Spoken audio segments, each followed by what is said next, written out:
The training day finally arrived. The training was conducted in a rented conference room with top-notch audiovisual gear because the office conference room was inadequately furnished. Due to the rather early start time of the session, everyone was expected to go straight from their homes to the training site and then return to the office.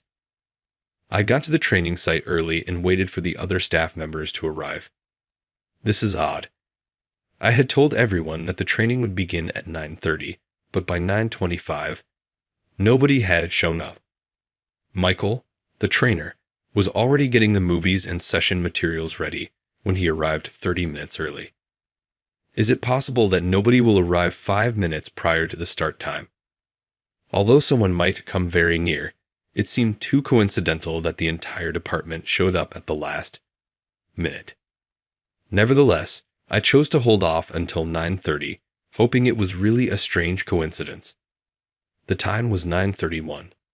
It was past the commencement time. This is strange. Is it possible that everyone mistook the time and date? As he said, I double-checked that I had communicated the correct date and time multiple times. Michael appeared worried.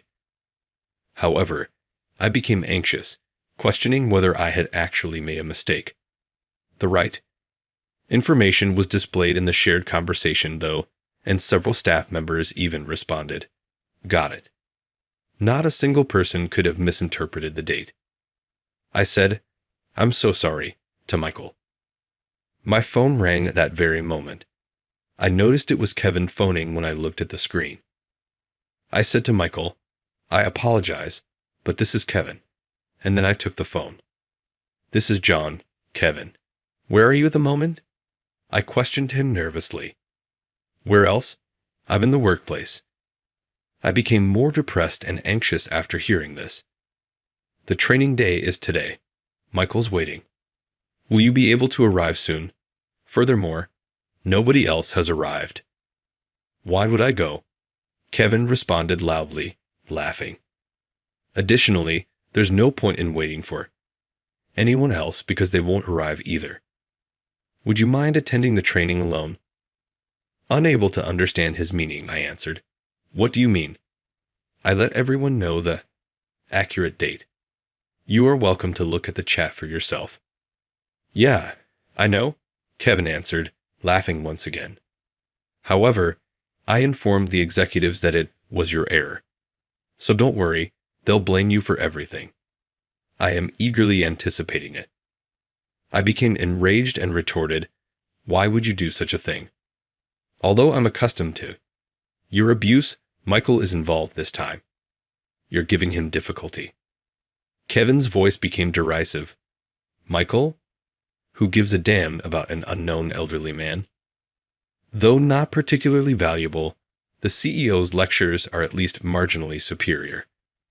This training, to be honest, is useless. Isn't it preferable to remain at the workplace incomplete? Your real work? I was surprised. He was constantly so obedient to the superiors, but now he was disparaging even the CEO. Kevin continued, I ordered everyone in our department not to attend this training. And hey, I even coordinated the dates so everything would go smoothly. You should thank me for my generosity. Kevin let out a loud laugh, sounding just like an evil overlord from a children's cartoon as he shouted those words. I was beyond angry and deeply disappointed to have crossed paths with such a petty boss. Why, Executive Director, did you hand someone like him such power? Just then, Michael, who had been watching me with concern, said, I see. So that's what's happening. And from there, events unfolded in ways I could never have predicted. My name is John Williams. I'm a 34-year-old office worker. I work for a mid-sized IT company called R Technology. Our CEO is a woman named Lauren Carter. I didn't attend college due to my financial circumstances, so I joined this company straight out of high school. 15 years have passed since then. Recently, my biggest concern has been the change in my direct manager. My previous boss, Robert, had to leave the company due to health issues and return to his hometown. The executive director, James, brought in an acquaintance with managerial experience at another id company, Kevin Davis, who became our new department head last month. Kevin is 35, close to your age, and a polite guy. I'm sure you'll get along well, James told me before I met Kevin. I was hopeful. Robert, who was twice my age, had treated me like a son. But the idea of working with a manager close to my age felt refreshing. However, my expectations crumbled the moment I first met Kevin. It happened on his first day at work. Nice to meet you. My name is Kevin, and I've been assigned as the new department head. I may cause some inconvenience as I get settled, but I look forward to working with you. Kevin greeted us with a formal introduction. At first, when James introduced him in our presence, Kevin seemed completely ordinary. But as soon as James returned to another floor and left the room, Kevin's demeanor completely changed. Listen up, all of you. Don't think you can look down on me just because I'm young. I'm going to run a tight ship here. Slack off, and you're out, fired on the spot. The sudden shift in Kevin's personality froze the entire room. I had been hopeful when James said, "He's close to your age and seems like a polite guy." But Kevin's proximity in age only seemed to amplify his hostility, and I became his target from the very first day. You there. I don't know how long you've been at this company, but you seem like the least useful person here. What college did you graduate from? Suddenly being singled out, I panicked and stammered. Well, I didn't go to college. Hearing my awkward response, Kevin burst into loud laughter and said seriously, "You didn't go to college? High school graduate? That's unbelievable." To be insulted like this upon our first meeting made me seriously question his character. And knowing I would have to face this person every day from now on made my heart sink. From that day on, the power dynamics within our department began to shift. People started dividing into two groups: those who wanted to avoid Kevin's overbearing personality and stayed out of his way, and those who tried to win his favor to make their lives easier. The avoidance group wasn't harassed outright, but they weren't treated well either, leading to a weaker standing within the company. On the other hand, the favor-seeking group enjoyed preferential treatment, better work, assignments, and more decision-making authority. When Robert was the department head, he evaluated employees based on their performance fairly, but Kevin evaluated employees based on his personal feelings, which raised serious doubts in my mind. Among the avoidance group, some people managed to keep their heads down and get through each day, but others became mentally exhausted and started taking frequent absences. It was disheartening to see people who had been lively and motivated during Robert's time now struggling.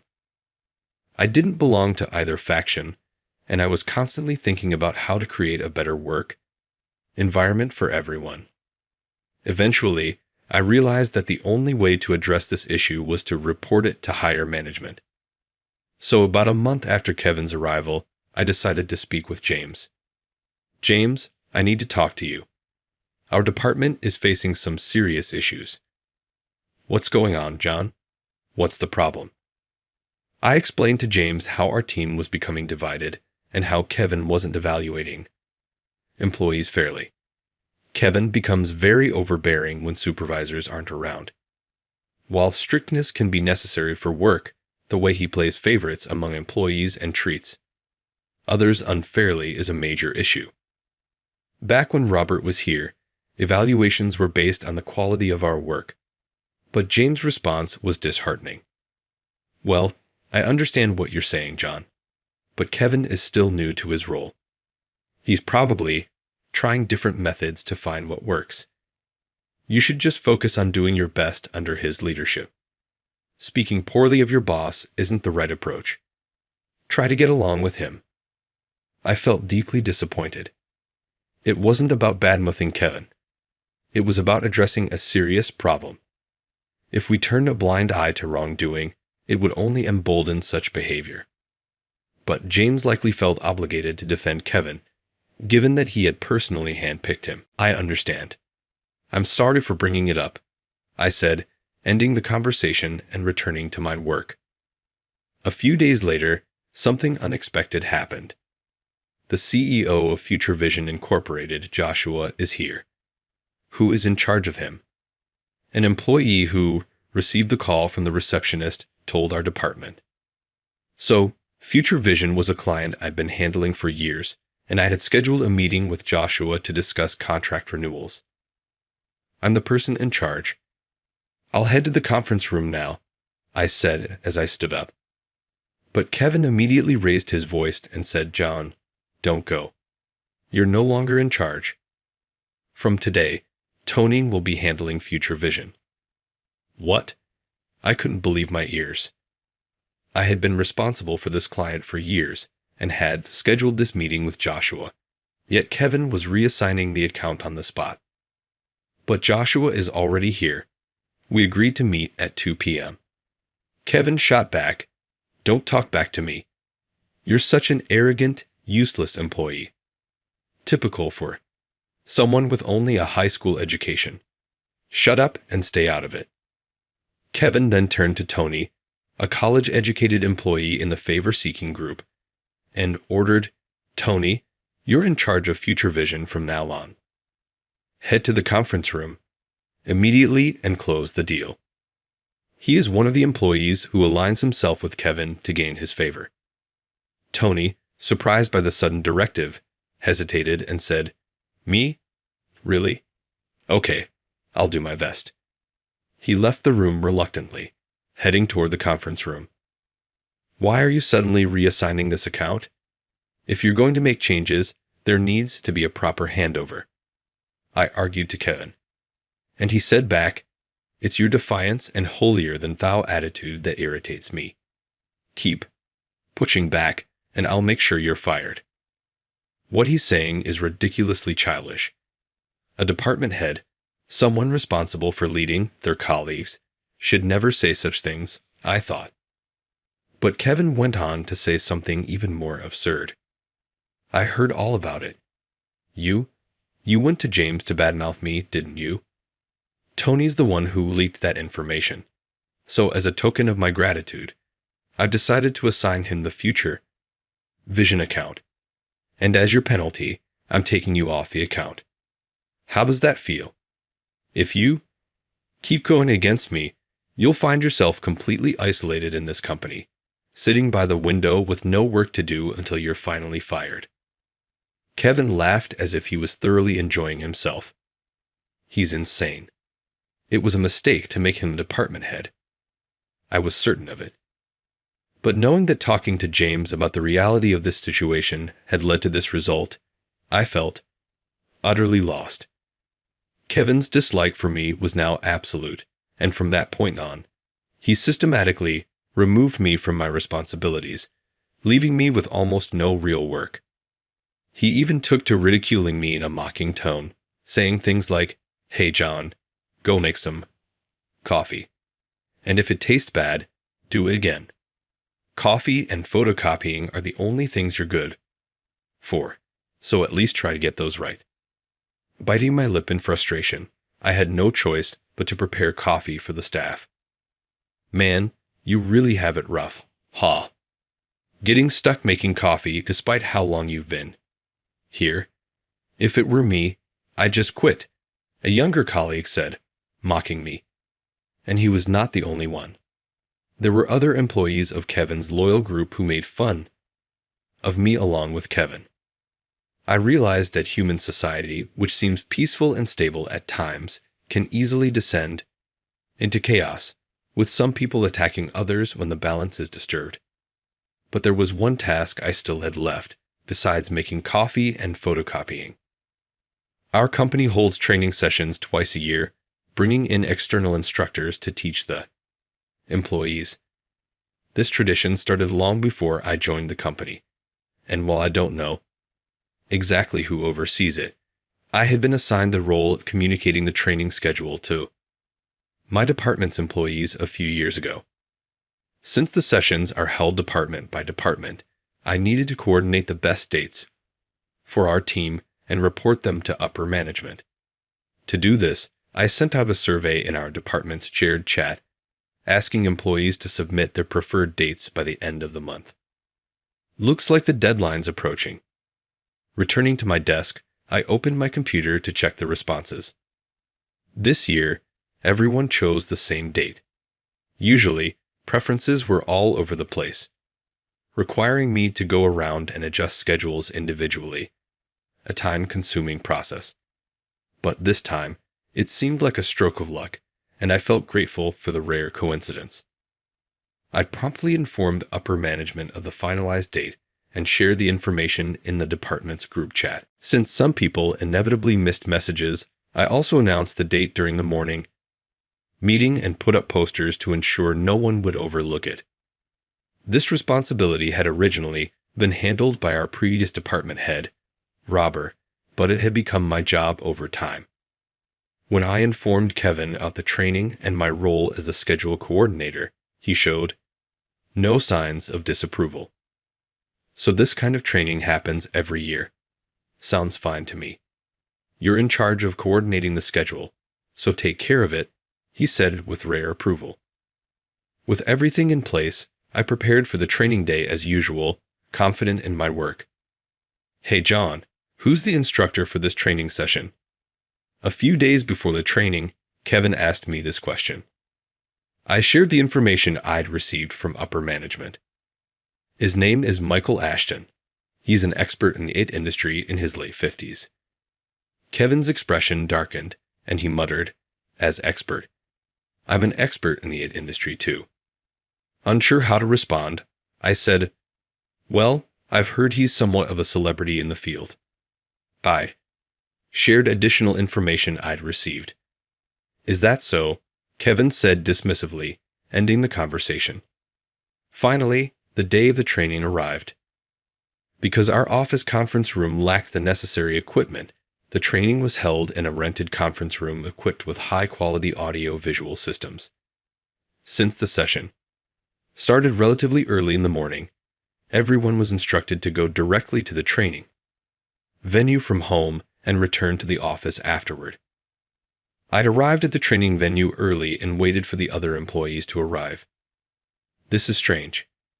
Even though I had informed everyone that the session started at 9:30, not a single person had shown up by 9:25. The instructor, Michael, had arrived 30 minutes early and was preparing the materials and videos for the session. Could it really happen that no one shows up 5 minutes before the start?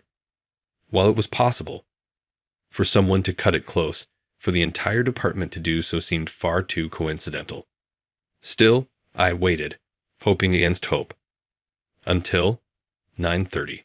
The clock struck 9:31. The start time had passed. That's strange. Could it be that everyone got the date and time wrong?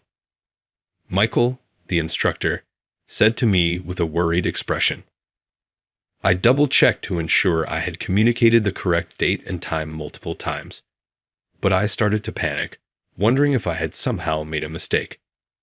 However, the shared chat confirmed that I had relayed the correct information, and several employees had even replied with understood. It would be one thing if one or two people got the date wrong, but for everyone to make the same mistake was highly unlikely. I'm terribly sorry. I apologized to Michael.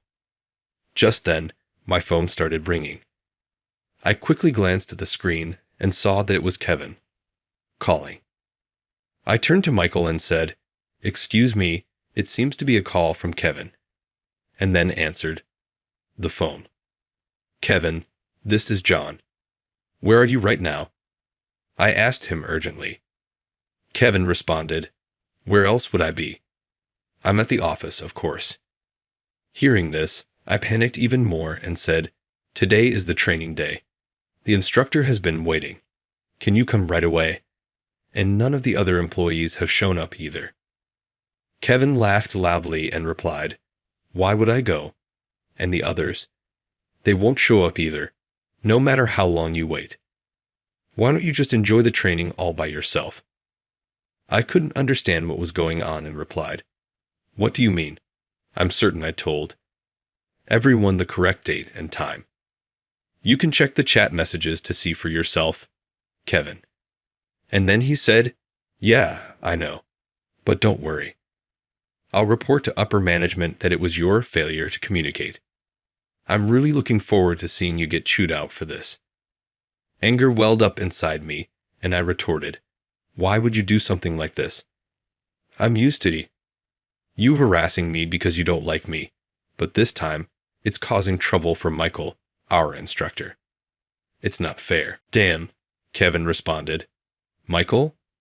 Why would anyone care about some old guy no one knows? A lecture from the CEO would still be better than this nonsense, though honestly, our CEO's talks are pretty dull too. Either way, it's all pointless. Instead of wasting time on some lame training, you should be at the office doing real work. I was stunned. Kevin, who always acted submissive around executives, was now belittling the CEO in this way. Kevin continued, I told everyone in our department not to attend the training. Since no one was going to show up anyway, I at least made sure everyone submitted the same preferred date to make the scheduling process easier. You should thank me for my kindness. Kevin's laughter was like that of a cartoon villain from a children's show, loud and exaggerated. I felt a deep sense of disappointment, not just anger, about having crossed paths with such a ridiculous boss. James, why on earth did you hire someone like him? I thought to myself. At that moment, Michael, who had been standing nearby with a concerned expression, spoke up. I see, so that's what's been going on. Surprised, I instinctively said, what? It quickly dawned on me that Kevin's loud voice and Michael's proximity had allowed him to overhear our entire conversation. I'm sorry, Michael. I never expected things to turn out like this. This is also my oversight. I deeply apologize. When I apologized, Michael replied, no, you don't need to apologize. None of this is your fault. He continued, you've been through a lot, haven't you? I'll handle this situation myself. Don't worry about today. I'll be in touch later. He then packed up the projector and materials he had prepared and left. As I walked back from the rental conference room to my company, my mind was flooded with thoughts. Michael had said he would handle the matter. Could that mean I might face a demotion, a pay cut, or even the worst-case scenario, being fired? On the other hand, Michael had overheard Kevin's words. Would Kevin be held accountable? But as an external instructor, Michael might only report that his time was wasted due to our company's mistakes, which could still result in me being blamed. With these thoughts swirling in my mind, I arrived at the office. Entering the building, I felt a heavy weight as I headed toward the third floor, where my department was located. To delay my arrival, I told myself it's for exercise and opted to take the stairs instead of the elevator. Still feeling dejected, I entered my department's office. What greeted me was an unexpected scene. Standing there was our CEO, Lauren Carter, arms crossed and glaring angrily at Kevin. In front of her, Kevin stood with his shoulders slumped, looking utterly defeated. I'm really sorry. I didn't mean it. Kevin was unusually meek as he apologized. Sorry isn't going to cut it. James brought you here claiming you were a talented hire, but I was foolish to believe him. Giving someone as utterly incompetent as you a managerial position and paying you a salary, what a waste. Lauren raised her voice in frustration before letting out a deep sigh. The other employees could only stand by, nervously watching the scene unfold. Soon after, Lauren noticed me standing nearby and turned her attention toward me. John, you've been through a lot, haven't you? I'm so sorry for all the trouble you've had to endure. Lauren offered words of sympathy. I could only respond, yes, still struggling to grasp the situation. My husband was beyond angry. He was dumbfounded. He told me he's encountered many professionals in his long career, but rarely anyone this abysmal. He couldn't help but laugh. Bitterly, Lauren said this as if to herself. Husband. I was still completely lost. Oh, I didn't explain properly, did I?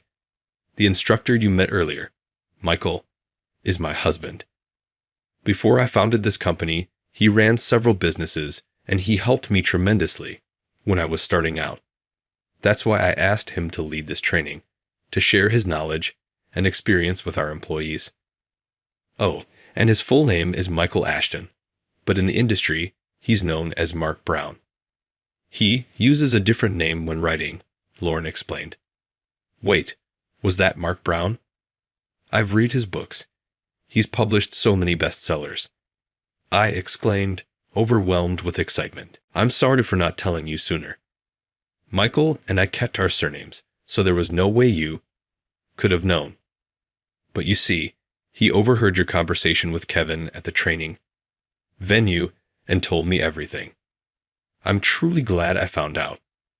If I hadn't, this dangerous employee named Kevin would have been left unchecked, causing even bigger problems. Michael told me Kevin said on the phone, the CEO's talks are pointless. Not only did he insult Michael, but he also had the audacity to badmouth me. How could you badmouth the CEO like that? You're so two-faced, Kevin. I can't trust you at all. You're fired, effective immediately. With those words, Lauren decisively terminated Kevin's employment. Kevin slumped in defeat. But then, seemingly out of spite, he turned to me and suddenly started shouting. This is all your fault, John. You set me up, didn't you? I'll never forgive you. At that moment, a figure appeared at the doorway. The one who won't forgive you is me. I won't forgive you, Kevin. It was James, who spoke with a stern tone. James, what did you just say? Kevin stammered. James responded, I'll say it as many times as necessary. I won't forgive you, Kevin. I trusted you enough to bring you in as a manager, and this is how you repay me. Betrayal like this is unacceptable. As atonement for the trouble you've caused the employees, I intend to resign as well. Then James turned to me and said, John, I owe you the deepest apology. I believe I caused you the most trouble. When you came to me before to report Kevin's behavior, I dismissed you, without addressing the issue. That was my mistake. As a leader, my duty should have been to investigate the claims you brought to me. I failed as a manager. James apologized to me. James, please don't apologize. I replied, having no intention of blaming him. Seeing this exchange, Lauren said, James, we'll discuss your position later. I understand Kevin was deceitful and ingratiating toward his superiors, so I don't blame you entirely for not seeing through him. However, your response to John's report wasn't adequate, so I'll have to issue a formal reprimand. That said, resigning is unnecessary. Thank you, Lauren.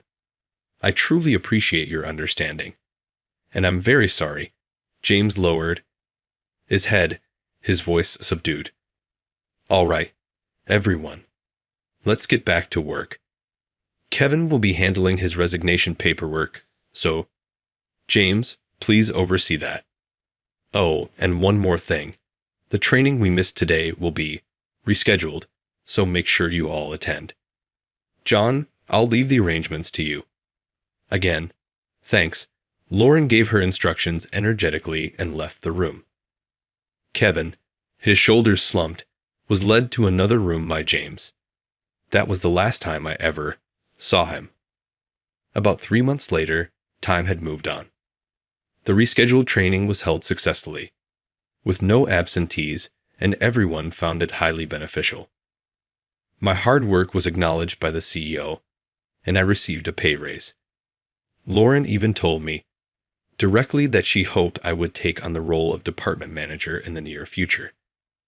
The employees who had previously aligned themselves with Kevin to gain his favor now acted deferential and respectful toward me.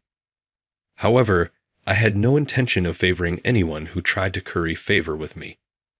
While it saddened me that some colleagues had developed such attitudes, I was determined to follow in Robert's footsteps and evaluate everyone's work fairly. I believed that by fostering fairness, the workplace atmosphere would improve as a whole. I wasn't sure how much I could change on my own, but I was determined to try. James chose not to resign and remained a reliable executive who consistently showed care for us employees. I hope to work alongside him to create an excellent workplace environment. By the way, I heard through the grapevine that Kevin returned to his family's home in the countryside. Apparently, he's working as a regular employee there, or so they say. He's still young, so I hope he turns over a new leaf and does his best. One day, James called me into his office. "John, do you have a moment?" When I arrived, he shared some unexpected news. Thanks to a recommendation from Joshua, the president of Future Vision, we might land a contract with an even bigger client. The company is Site A, and Joshua specifically requested that you handle the account. Can I count on you? Really? I'm honored. Thank you so much. Future Vision was the client I'd been abruptly removed from under Kevin's orders, but Joshua still remembered me. According to James, Joshua told him I was far more reliable than my replacement and praised my competence. I'm considering giving the Future Vision account back to you, but since you're set to become a manager, I might need to let Tony learn and grow more in that role. No, I'm still learning myself. How about I accompany Tony to the next meeting with Joshua to support him? That's a great idea. Thanks, John. I reflected deeply and thought. When you work hard and stay sincere, there are always people who notice and appreciate it. In the workplace, there will always be challenges and difficult people, but I resolved to remain steadfast and genuine in my actions. I knew that eventually, that effort would come back to benefit me. With that thought, I looked at the business card for Topside Incorporated, picked up the phone, and dialed the number. Hello, I'm John from RET Technology. I was referred by the CEO of Future Vision, Joshua, and I'm calling to speak with your president, Mr. Mark Smith. Is he available? I felt a sense of excitement and anticipation for the new opportunities that lay ahead.